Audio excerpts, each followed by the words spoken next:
আসসালামু আলাইকুম। সম্মানিত দর্শক, স্বাস্থ্য পরিষেবার ক্ষেত্রে বাংলাদেশের মানুষ আর ভারতের মুখোমুখি থাকছে না। অর্থাৎ এদেশের মানুষ এখন চীন, থাইল্যান্ড, মালয়েশিয়া, পাকিস্তান ভ্রমণ করছে স্বাস্থ্য সেবা নেয়ার জন্য। এবং বাংলাদেশের বর্তমান সরকার অভ্যন্তরীণভাবে স্বাস্থ্যসেবা খাতে উন্নয়ন ঘটানোর চেষ্টা করছেন এবং চীনের সাথে স্বাস্থ্যসেবা বৃদ্ধির লক্ষ্যে প্রধান উপদেষ্টার বিশেষ একটি দল সম্প্রতি চীন সফর করেছেন, চীনের হাইনান প্রদেশ। এই হাইনান প্রদেশ সফর শেষে তারা বেশ কিছু তথ্য দিয়েছেন, যেটা অত্যন্ত গুরুত্বপূর্ণ, এদেশের মানুষের জন্য অত্যন্ত গুরুত্ববহ। অর্থাৎ চীন যেভাবে সম্প্রতি হাইনান প্রদেশে এদেশের মানুষের স্বাস্থ্যসেবা খাতে আসা যাওয়ার ক্ষেত্রে দুটি টিপ দিয়েছে, অর্থাৎ দুটি টিপে কমপক্ষে ৬০ থেকে ৭০ জন মানুষ তাদের রুগী, তাদের লোকজন সহ ইউনান প্রদেশ সফর করেছেন চিকিৎসা সেবা নেয়ার জন্য। এবং ক্যান্সার সহ বেশ কিছু চিকিৎসা খাতে তারা সেবা নিয়েছেন, পরিষেবা নিয়েছেন এবং তাদের চিকিৎসার মান, তাদের সেবার মান, তাদের সে দেশে আসা যাওয়া, খাওয়া দাওয়া, থাকা প্রত্যেকটা বিষয় লক্ষ্য করেছে, তত্ত্বাবধান করেছে চীন সরকার। চীনের ইউনান প্রদেশ সেখানে রীতিমতো তাদের জন্য সেবা যত্নর ব্যবস্থা করেছে। শুধু তাই নয়, সম্প্রতি রয়টার্সে দেয়া এক সাক্ষাৎকারে উক্ত প্রধান উপদেষ্টার দল বলেছেন যে চীন বাংলাদেশের প্রতিটি মেডিকেল কলেজ এবং হাসপাতালে তাদের একটা স্বাস্থ্যসেবা ইউনিট খুলবে।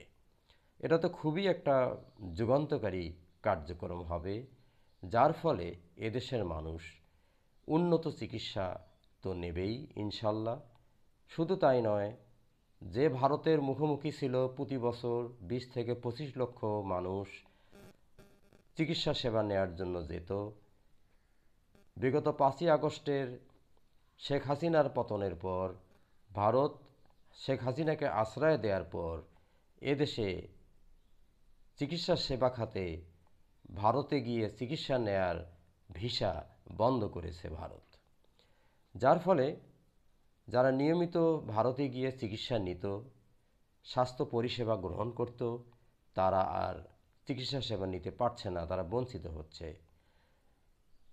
চীন যদি এটা করে, বাংলাদেশে প্রত্যেকটা মেডিকেল কলেজ, হাসপাতালে স্বাস্থ্যসেবা ইউনিট খোলে, তাহলে এদেশের মানুষ অনায়াসেই ভারতে গিয়ে যে চিকিৎসার সেবা, ভারতে গিয়ে যে চিকিৎসার খরচ, তার চেয়ে অনেক অল্প খরচে এদেশে বসেই তারা চিকিৎসা সেবা পাবে। শুধু তাই নয়,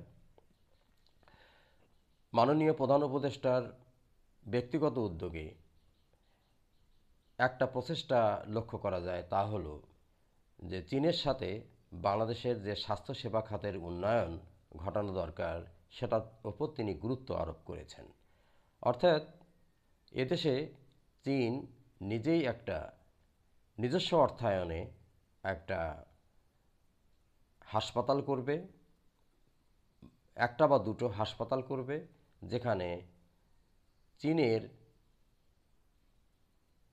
যে চিকিৎসা সেবা রয়েছে সেই চিকিৎসা সেবার সমপরিমাণ চিকিৎসা সেবা এখানে দেয়া হবে, সমপরিমাণ সুযোগ সুবিধা সেখানে থাকবে। আপনারা জানেন চীনের স্বাস্থ্যসেবা খাত অত্যন্ত উন্নত, অত্যন্ত উৎকর্ষতা সম্পন্ন, যেটা বিশ্বের যে কোনো উন্নত দেশের তুলনায় অনেক ভালো, অনেক সুন্দর, অনেক বেশি। কাজেই বাংলাদেশে যদি চীন এটা করতে পারে, বর্তমান অন্তর্বর্তীকালীন সরকার যে সুযোগ সুবিধা দিচ্ছে, চীন যেভাবে উদ্যোগী হয়েছে, তাতে অচিরেই বাংলাদেশে হাসপাতাল খোলা হবে।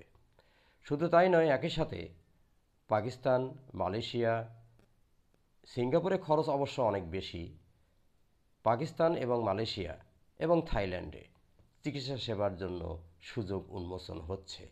অর্থাৎ স্বাস্থ্যসেবা খাতে এদেশের মানুষকে হয়তোবা আর নতুন করে ভাবতে হবে না, ভারতকে নিয়ে কোনো ক্রমে ভাবতে হবে না, এবং স্বাস্থ্যসেবা খাত নিয়ে মানুষকে উদ্বিগ্ন হতে হবে না। তবে পাশাপাশি একটা বিষয় আমি এই ভিডিওর মাধ্যমে উপস্থাপন করতে চাই, তা হলো আমাদের দেশে যে চিকিৎসা সেবার মান সেটা উন্নত করতে হবে। চিকিৎসা সেবার মান উন্নত করার ক্ষেত্রে প্রথমত দুটি জিনিসের ওপর গুরুত্ব দিতে হবে। তার কারণ হলো, দেখা গেল যে বর্তমান চিকিৎসকরা, বাংলাদেশের চিকিৎসকরা অতিশয় পরিমাণ, অনেক পরিমাণে ভিজিট গ্রহণ করেন। স্বাস্থ্যসেবা খাতে 500 টাকা তো বর্তমানে আর নেই, সর্বনিম্ন 700, 800 থেকে শুরু করে 2000 টাকা পর্যন্ত স্বাভাবিক ক্ষেত্রে নিয়ে থাকেন। এরপরেও বিশেষায়িত চিকিৎসা দানের ক্ষেত্রে বিশেষজ্ঞরা অনেক পরিমাণ টাকা নিয়ে থাকেন, যে পরিমাণ টাকা, যে পরিমাণ অর্থ আসলেই তাদের প্রয়োজন নেই, তারা এটা নিয়ে থাকেন এবং ব্যক্তিগত পর্যায়ে তারা এটা জমিয়ে থাকেন এবং দিন দিন তারা ধনাঢ্যশালী হচ্ছেন, যার ফলে এদেশের মানুষ তাদের অর্থ কুক্ষিগত হচ্ছে সেবা খাতে গিয়ে। অর্থাৎ স্বাস্থ্যসেবা নেয়ার জন্য মানুষ তাদের জমি জমা বিক্রি করে, তাদের সর্বস্ব বিক্রি করে হলেও স্বাস্থ্যসেবা খাতে তারা সেবা নেয়ার জন্য, জীবনকে বাঁচানোর জন্য চেষ্টা করছে। যে ক্ষেত্রে চিকিৎসকদেরকে এগিয়ে আসতে হবে অধিক পরিমাণ ফি নেয়ার ক্ষেত্রে তারা যেন নিজেকে গুছিয়ে নেন, নিজেকে রেডি করেন, তৈরি করেন। কেননা বাংলাদেশের স্বাস্থ্যসেবা খাতকে রক্ষা করতে হলে তাদের সেবার প্রয়োজন রয়েছে, তাদের স্যাক্রিফাইসের প্রয়োজন রয়েছে। একই সাথে বাংলাদেশের যতগুলো ডায়াগনস্টিক সেন্টার রয়েছে, এই ডায়াগনস্টিক সেন্টারগুলো ব্যবসা করছে একচেটিয়াভাবে। অর্থাৎ ডায়াগনস্টিক সেন্টারগুলো, তাদের একটা সমিতি রয়েছে, এই একটা জেলায়, একটা থানায়, একটা স্বাস্থ্যসেবা খাতে যেখানে বেশি মানুষ যাতায়াত করেন, সেখানে তাদের একটা নিজস্ব সমিতি রয়েছে, নিজস্ব কমিটি রয়েছে। এই কমিটির বাইরে কেউ যেতে চাচ্ছেন না। অর্থাৎ তারা যেটা স্বাস্থ্যসেবা খাতে যেটা বিল করার জন্য যেটা রেট দিয়েছেন, সেই রেটের বাইরে কেউ যাচ্ছেন না। এখানে সামান্য কিছু কমিশন নেয়ার ক্ষেত্রে কমিশন দেওয়ার একটা ব্যাপার লক্ষ্য করা যায়, কিন্তু এটা পর্যাপ্ত নয়। সমিতি এবং কমিটির নামে এদেশের মানুষকে শোষণ করা হচ্ছে নানাভাবে। পরিবহন খাত থেকে শুরু করে এদেশের স্বাস্থ্যসেবা খাতে এই সমিতি এবং কমিটিগুলো বাংলাদেশের মানুষকে বিভিন্নভাবে বঞ্চিত, লাঞ্ছিত করছে। তারা বাংলাদেশের মানুষকে বিভিন্নভাবে জিম্মি করছে। এই স্বাস্থ্যসেবা খাত থেকে আমি সরকারের কাছে, অন্তর্বর্তীকালীন সরকারের কাছে আবেদন জানাবো সাধারণ মানুষের পক্ষ থেকে, যে তাদের এই যে সিন্ডিকেট, এই সমিতির সিন্ডিকেট ভাঙতে হবে। তা না হলে এদেশের মানুষ স্বাস্থ্যসেবা খাতে ভালোভাবে স্বাস্থ্যসেবা পাবে না, তারা চিরদিন বঞ্চিত হতেই থাকবে। আজ এ পর্যন্তই বন্ধুরা, ধন্যবাদ। খোদা হাফেজ।